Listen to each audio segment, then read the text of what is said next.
Well, everyone, it's that time of year once again. The loveliest day of the year, Valentine's Day. And as usual, I like to try and do something seasonal when these holidays roll around, and this year, I thought I would spare you Pepe Wakabrada's unique form of love, although that character analysis is still available if you want to check it out, and instead take a deeper look at another member of Bleach's cast, who, while perhaps not quite so overtly as someone like Pepe, also embodies the theme of love and the many different shades and forms that it can take. From material desire to possession to cuteness, attraction to addiction and more, these are all themes perfectly suited to this oh-so-romantic time of year. And that character is none other than the Fullbringer, Riruka Dokugamine, someone who has cropped up in my character analysis polls every now and then, as a figure I've always wanted to discuss. But now that Valentine's Day is upon us again, what better day to do so than today? After all, as she so put it, Fullbring is an ability of love. But before we get started with Riruka's character analysis, guys, if you haven't hit subscribe yet, make sure to do that now for more Bleach content like this every single week. And if you enjoyed the video, make sure to give it a thumbs up as well to help support me and the channel. And if you want to take that support one step further, I do also have a Patreon as well. And as with every single video, I want to give a massive shout out and say a huge thank you to everyone supporting me over there on Patreon, as I couldn't do this without you, and I really do appreciate each and every one of you, so thank you all so very much. And finally, there will be some spoilers for the 1000-Year Blood War arc of Bleach in this video to come. So, as a brief overview to begin with, who is Riruka Dokugamine? She's not a character we've touched upon much on the channel in the past, and to be honest, I need to make more videos on Execution and the Fullbringers in general, which is why I've been really looking forward to talking about her in more detail. Riruka is a Fullbringer and a prominent member of Ginjo Kugo's gang, Execution. Therefore, she plays a large role in the Lost Agent arc, and while a lot of the Fullbringers either weren't that popular or failed to make an impact on readers, I'd argue Riruka always managed to remain a cut above the rest. And with a manga lifespan stretching from chapter 428 right the way into the final arc, ending on chapter 627, Riruka, like most Fullbringers, isn't seen all that often, though she does appear more frequently than most, and much like someone like Ginjo, Riruka is in the unique position where, although she predominantly appears in just the one arc, she is a vital and oft-seen face there, meaning that for a supporting character like this who was introduced fairly late into the story, Riruka actually garnered a fair bit of face time with the audience. And I think because of this, coupled with her unique design, Riruka came away from the Lost Agent arc leaving a lasting impression on readers, and managed to capture a chunk of popularity for herself, along with the likes of Ginjo and Tsukishima. With her unique ability Dollhouse, which is based entirely on utilising items that she loves and finds cute, Riruka felt like a perfect candidate for a Valentine's character analysis. And so then, to speak on that central concept in Riruka's own words, Fullbring is an ability of love, and Riruka perhaps embodies that best of all. Of all the members of Execution, Riruka is the one it feels like Kubo wrote the ability of Fullbring around. This central idea that you have to love an item to be able to use it as a Fullbring is taken to the utmost extreme here. Riruka's is a greedy love. She wants to collect up everything she can and make it hers. Everything and anything that she deems to be cute that she decides she loves, she believes is hers for the taking and hers to keep and hide away from everyone else. Now, Riruka is technically a villain. She is one of the major antagonists of the Lost Agent arc, being part of this ploy to manipulate and control Ichigo and eventually steal his powers for her own gain.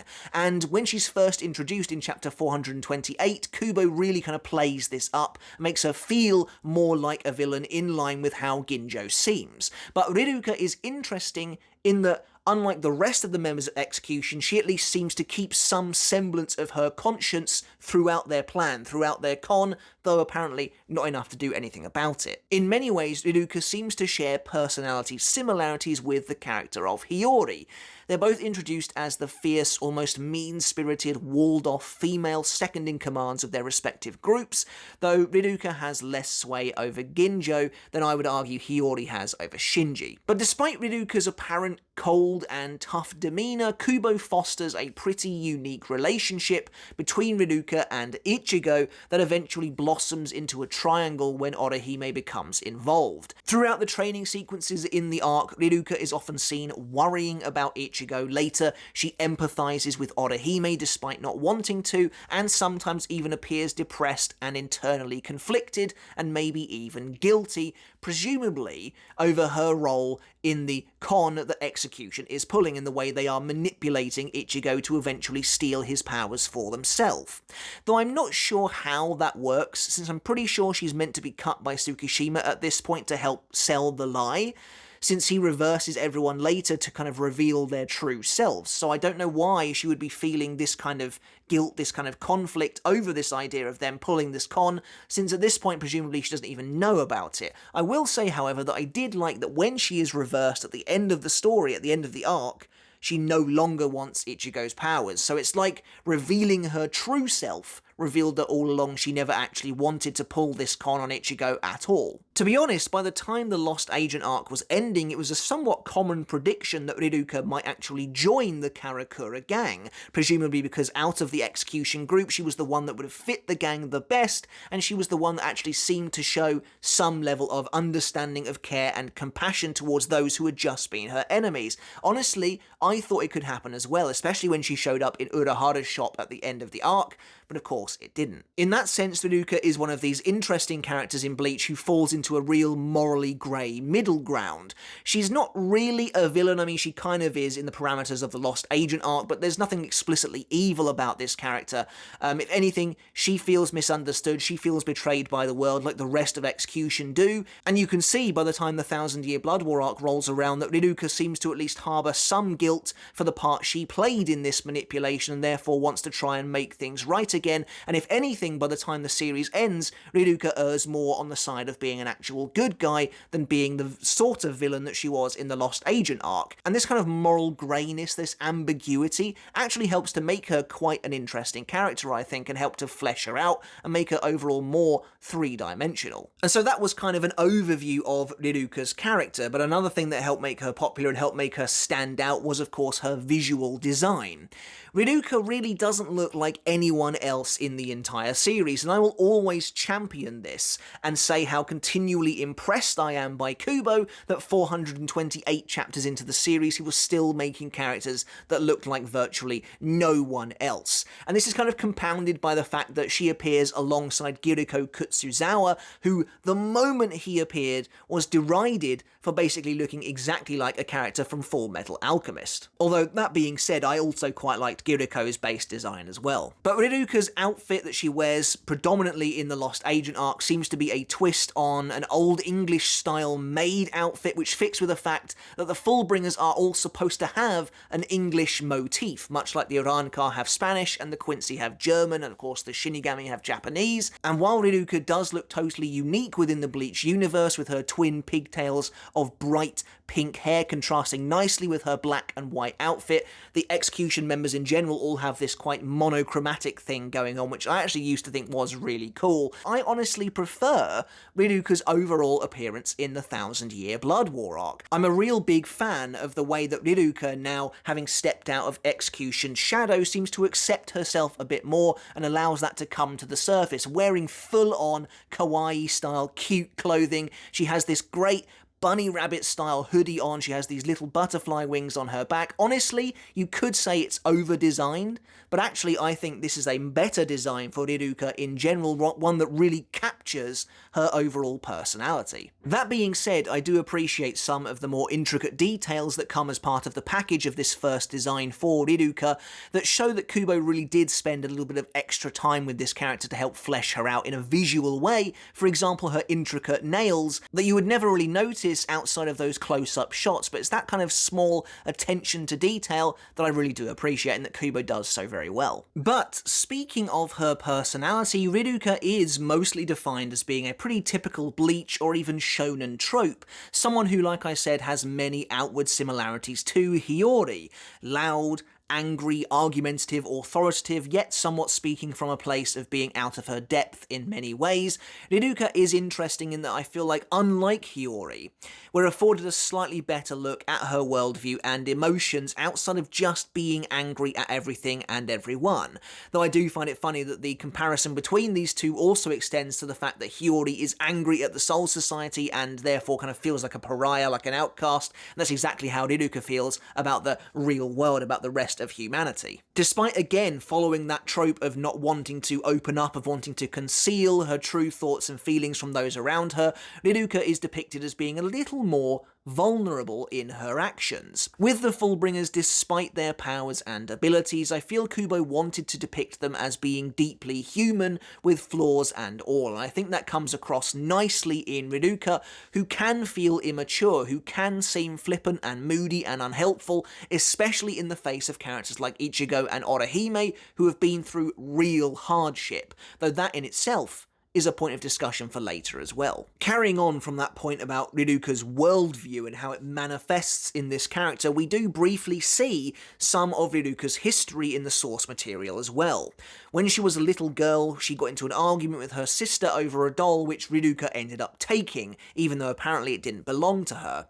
In that moment, she seemed to discover her power. She kind of flicks her finger open and this small heart appears in that moment of great emotional turmoil for this little child, and it stemmed from a desire to collect everything that she deemed cute and take it for herself. And Riruka is interesting in that there is absolutely a dark element to what is superficially just a cute and colourful character, and I definitely think that's what Kubo's going for here, and I do think that's embodied in her overall appearance as well. She does have this shockingly bright pink hair, these big eyes, this fluffy white rabbit style hat, but underneath that, she has this dark outfit on, she carries this weapon with her called the love gun. There is much more to this character than you might think simply by looking at her. Riruka seems to believe that anything she deems cute is automatically hers for the taking, and Kubo takes this to its logical extreme when Riruka, again as a young child, collects a boy she has a crush on, effectively imprisoning him,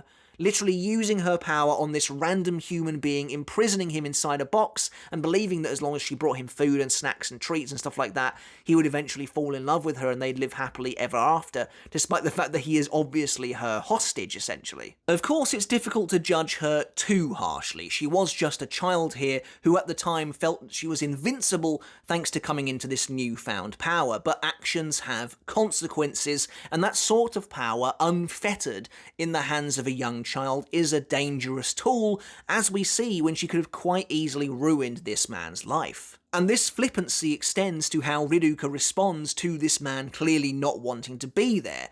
Ironically, once she decides to let him go, she doesn't even think about the potential ramifications of doing so, and of course he tells everyone about this strange girl who has the power to shrink people down and put them inside boxes, and presumably, when this got out, this ostracized her from her family and her friends, and she ends up on the fringes of society as with the rest of Execution, ready to be scooped up by Ginjo, who would come down like a saviour to them. And so if we continue to look at this idea of Riruka's power, her ability to take things that she loves and stuff them into a box, essentially, Dollhouse is one of Bleach's weirder and more abstract powers, certainly a situational one, not really suited for fighting at all, which of course makes it stand out somewhat in a series all about fighting. In many ways, a lot of the Fullbring abilities feel like precursors to the Quincy Shrifts, weird conceptual powers, though the Shrifts are obviously more suited for combat overall.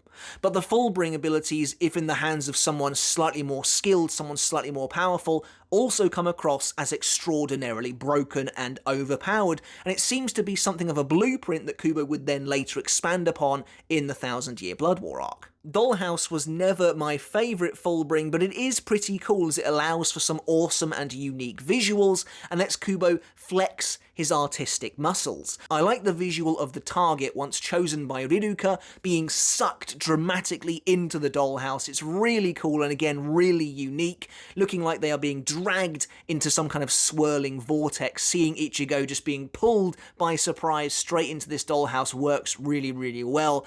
And the dollhouse and then later the fish tank also make for some interesting training backdrops as well. The dollhouse specifically, Kubo uses scale really, really well to create a totally unique battleground. Riruka's dollhouse, adding to the fact it's already quite abstract and conceptual, takes many different forms. The basic form we see before her Fullbring is powered up just involves Riruka creating a small heart and placing it upon whoever she wants to transfer into an object. When her Fullbring is enhanced by Ichigo's powers, it transforms in line with the rest of Execution, making it quite powerful. Now it seems like she can use the ability Addiction Shot to transport someone into anything cute of her choosing, such as when she places Rukia into a plushie. Earlier on in their fight, Riruka summons a wardrobe which she thinks is cute. So my question is, could she have placed Rukia in that as well and made her completely unable to do anything? It's difficult to say, as there seems to be some discrepancy surrounding her and how her power actually works, unless I'm just misunderstanding. Considering the name is Dollhouse, does the box that Riruka puts things into need to be cute for this power to work? Does she need to think the box is cute, or does she need to find the items that she puts into the box cute for it to work? It seems like initially it's the former, that it's just the box that needs to be cute, and then she can kind of put anyone and anything into it, but later in the Thousand Year Blood War arc it kind of seems like the other way around, since Ichigo comments that she couldn't have found Kyogoku cute, so it must have been hard work for her to move it into the box. I don't really know, but either way, it is interesting to see how Rukia, once put inside this plushie, effectively existed inside the plushie suit. She wasn't really the plushie per se, though she kind of was, but the fact that her Kido blew up inside the suit seemed to imply that she was actually just placed in it, quite literally like someone would place a doll into a doll's house, rather than it actually being her, which of course gives us some slight foreshadowing into how Riruka's ultimate power works as well. But also, while Riruka seemed to gain this ability with her enhanced Fullbring, I'm not really sure how it differs from what she subjects Mr. Pork to earlier in the arc. But speaking of Riruka's ultimate power, it allows her to insert herself into someone, or I guess something, presumably because she can do it to anything, that she has stabbed. She then vanishes, her entire body disappearing, and she seems then to literally live inside this person, to inhabit their body, turning this person's body into a dollhouse, and presumably Riruka no longer needs to find, again, the dollhouse itself cute for this to work. This is a really weird power, as it changes presumably the host's entire makeup. For example, when Riruka then decides to leave Rukia's body at her own will, Rukia's body just produces this cartoonish door that Riruka then escapes from. And at one point before that, we even get to see a small insight of Riruka just seemingly sort of sitting there, existing inside Rukia's mind, I guess, even able to hear her thoughts and everything. I mean, it's just a really weird power, and again, what use is this power really as well? While it may not seem to have any use in battle, for someone like Riruka, it makes an awful lot of sense, I think. Someone who wants to be surrounded at all times by material items of her choosing can choose to live wherever she wants, isolated but surrounded by what she thinks really matters to her, and presumably, at least in her mind, making that item her own. But also, on the flip side, it shows that she can hide away wherever she chooses. If she doesn't want the world to see her anymore, she can choose to just run and hide and be somewhere where no one can find her. And again, all of this certainly seems to stem from whatever deep-rooted trauma she experienced as a child, when presumably, basically everyone she knew turned against her. There is a running theme with Execution in general that they're all lacking in true connections. Riruka seems to have eschewed hers for material goods, as we see in her flashback, beginning as early as when her Fullbring first manifested and she and her sister fought over a doll.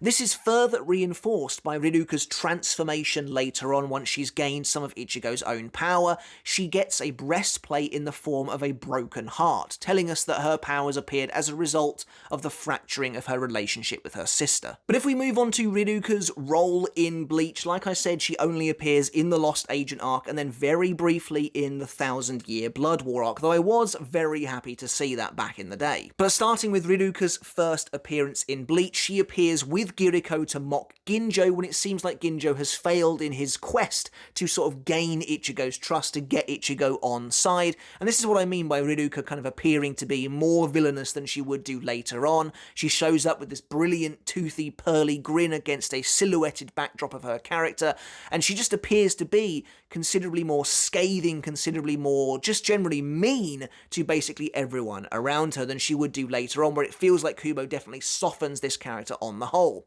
Presumably at this point, neither Riruka nor Giriko have actually been cut by Tsukishima, so this is their quote-unquote true selves. But later, when she returns to the hideout with Chad, she discovers Ichigo and after shining a torch in his face realizes that he's apparently very attractive and develops a crush on him almost immediately, beginning this kind of unique relationship that Ichigo and Riruka then begin to share, moving on throughout the rest of the arc. Riruka then prepares the first stage of Ichigo's training with her Dollhouse ability, trapping him in a battle against Mr. Pork, basically a Yakuza member that she's trapped inside a pig stuffed doll. While she explains that Fullbring is an ability of love, while leaving Ichigo mostly in the dark as to what to actually do as he begins fighting Mr. Pork, Riruka later shows obvious concern for Ichigo while he's battling, as she is rapidly eating cake and drinking tea, and later grows worried when Giriko's timer transforms Mr. Pork into something more monstrous, apparently not a condition that Riruka had actually really agreed on. But once Ichigo succeeds in activating Fullbring, Riruka sneezes on him and Mr. Pork to release them from the dollhouse. But yeah, going back to this interesting relationship that Ichigo and Riruka have, it's kind of unlike any dynamic Ichigo has with another girl in the series. Riruka has an interesting dynamic with him where she is so obviously infatuated with him in an almost schoolgirl crush kind of way, and yet he seems to be totally oblivious to it. Now, Ichigo being oblivious is nothing new, but Riruka perhaps fittingly has maybe the most surface level response to him simply being around, growing extremely sheepish, blushing almost all the time, not even letting Ichigo get anywhere near her for fear of, I guess, swooning over him. But later, Riruka sets up the next training session in a fish tank before intervening when Tsukishima arrives. She points the love gun at Tsukishima's back, revealing that he made it for her. Now, another interesting relationship here is Riruka and Tsukishima. They have a very strange and yet very compelling one, as much of it seems to be implied, but it seems like maybe they were romantically involved at some point in the past, or potentially that's all a lie.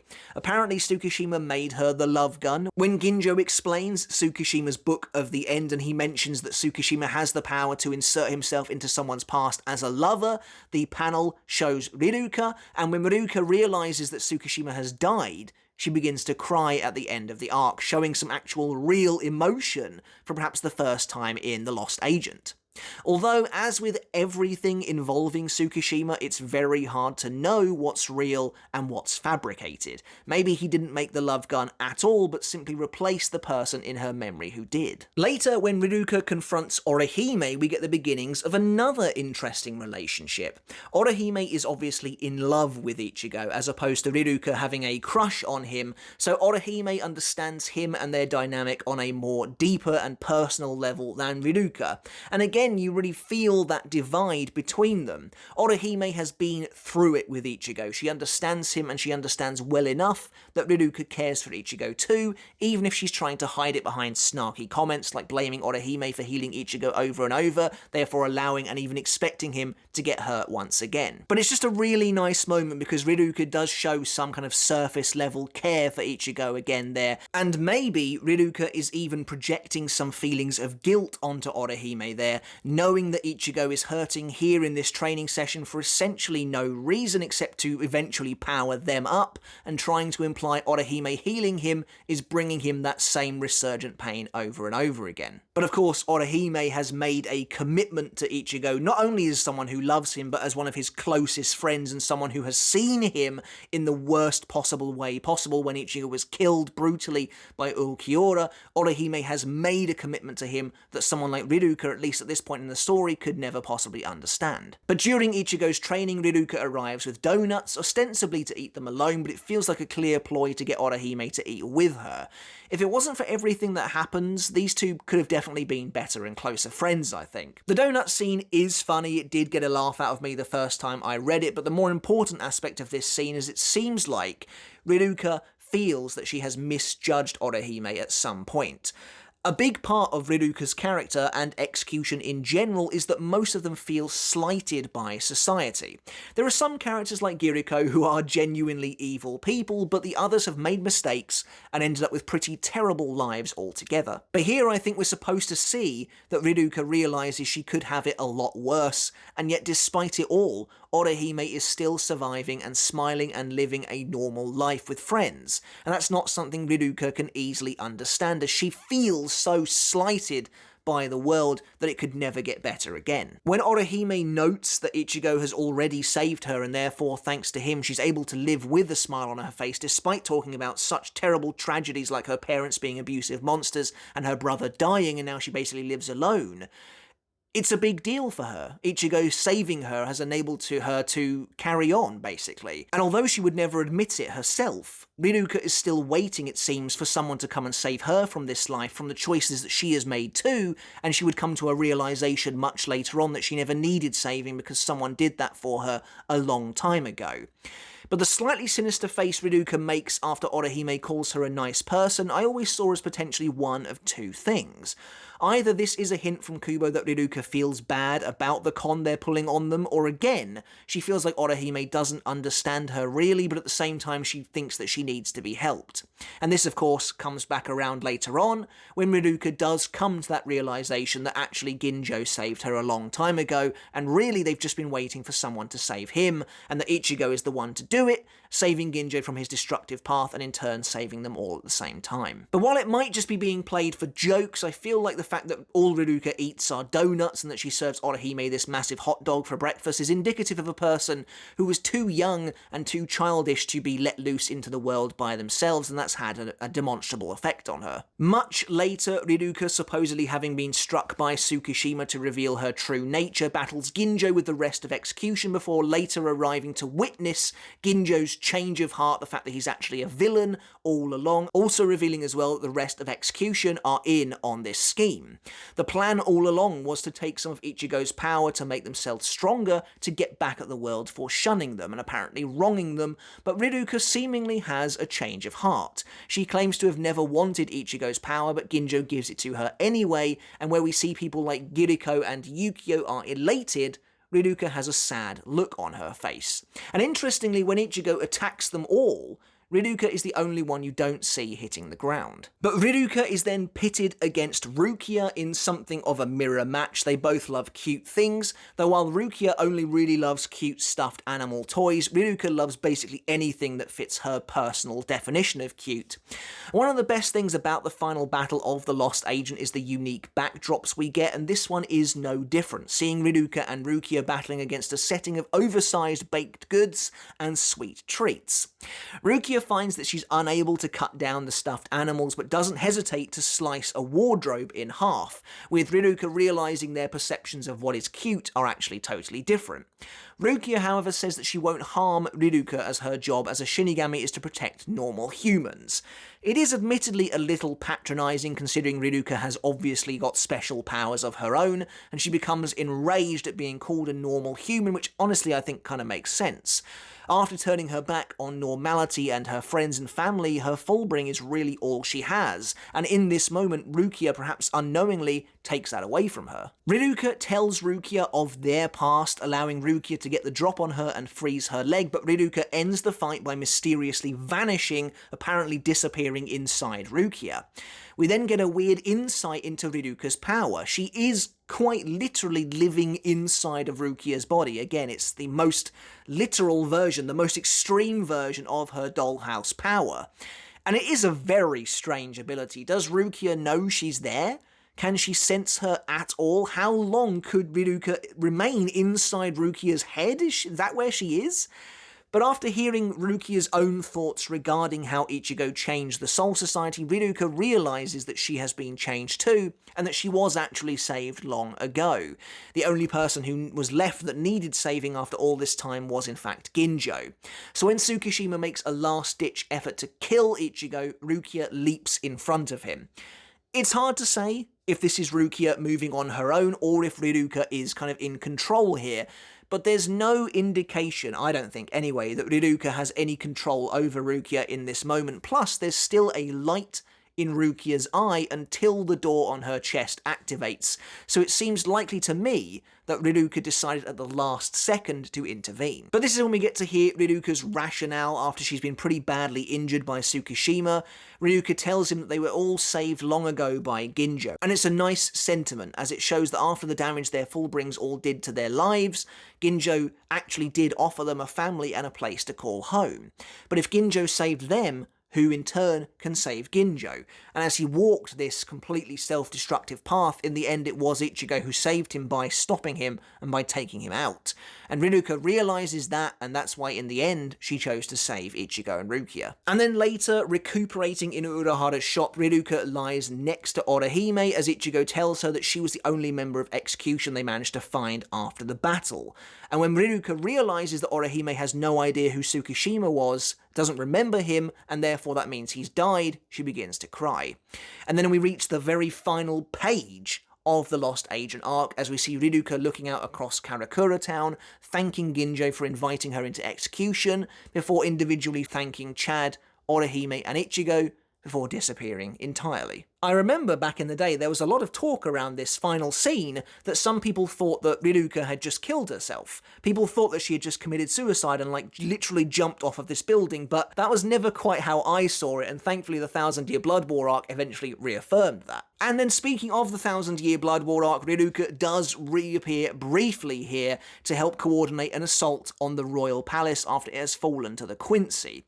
She and Yukio are summoned to Wako Mundo by Urahara as he needs their unique powers to fashion a secret route into the palace. To do so, they identify what's known as a Kyogoku, effectively a small pocket dimension that exists within Garganta and can exist thanks to its different reishi structure. And so the plan is fairly simple, even if it seems quite convoluted on the surface. With the help of Grimjo and Neliel, the advanced team creates a Garganta that will take them from one of the royal palace's cities up to the palace itself, thanks to the two stakes that Yoruichi has put down on the ground, effectively establishing a kind of passage between them. Then, inside the Garganta, since things can't really exist there, and since, it's difficult to create a reishi foothold, Ichigo's not very good at doing that in the first place, Riruka captures one of these Kyogoku pocket dimensions with her dollhouse ability, and forces this pocket dimension into a box, which Yukio then transforms into a room and rails with his power. And so basically what you've got here is, to break it down very simply, there's the Garganta. It's a basically endless empty space which can take them from where they are to the royal palace if they have some mode of getting there without completely, just being lost in the abyss. Riruka gets one of the pocket dimensions, she stuffs it inside a box, Yukio transforms that box into a rail and is able to make it move somehow, we'll get into that in a minute, and then everyone is shrunk down into Riruka's box pocket dimension and they then move along in the Garganta. Honestly, Riruka's part makes total sense to me. It's Yukio's part in this that I don't quite get. He doesn't seem to still have his digital radial invaders ability that he got from taking Ichigo's powers, meaning his ability shouldn't be able to move beyond the screen. But even if it can, I still don't know how he's managed to fashion rails or anything of the sort. I guess he was able to basically create an artificial world, so I suppose that's what he's done here. He's just literally created a train, essentially, out of his cyber ability, but that bit is definitely a little bit weird to me. But later, when Orihime muses that they should have known about the Quincy's abilities, Riruka kind of yells at her for being so gloomy before smacking her with her rabbit ears.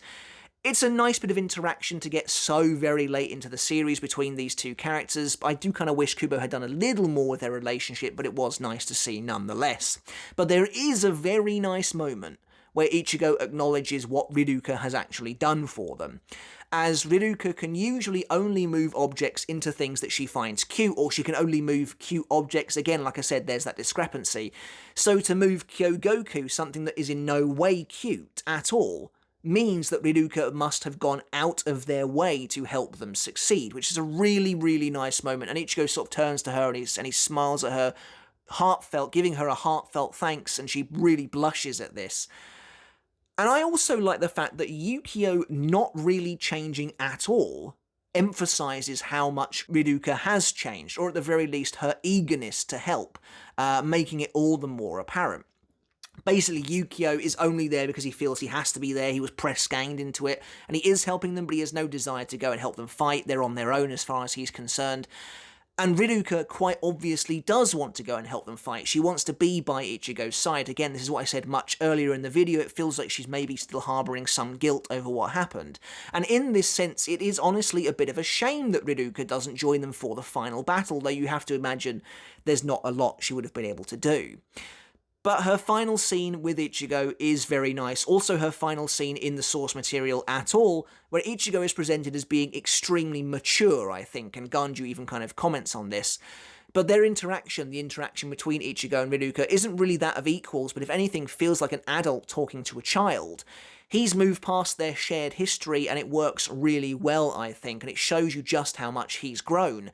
And Riruka herself is trying to grow, you know, she's trying to get there, unlike Yukio, and eventually you have to imagine she will, but it's really nice that she realises that Ichigo realises how much work she's actually put in for them, and how she's so eager and keen to help as part of this war effort. And it reminds me a lot of Riruka's initial meeting with Orihime, where Riruka's emotional immaturity shows through in comparison to someone who has really been through everything with Ichigo. But that's basically it for our character analysis of the Fullbringer Riruka Dokugamine, our Valentine's Day character analysis special. I really hope you enjoyed it, guys. Let me know in the comments below what you think of the character of Riruka Dokugamine. Do you have a favourite Riruka moment in the series at all? I'd love to hear. Do let me know in the comments down below. What do you think of her, her design, her dollhouse power, all of it together? Do let me know in the comments. Make sure to hit subscribe if you haven't done already, guys, but until next time, I'll catch you later, and I'll see you then.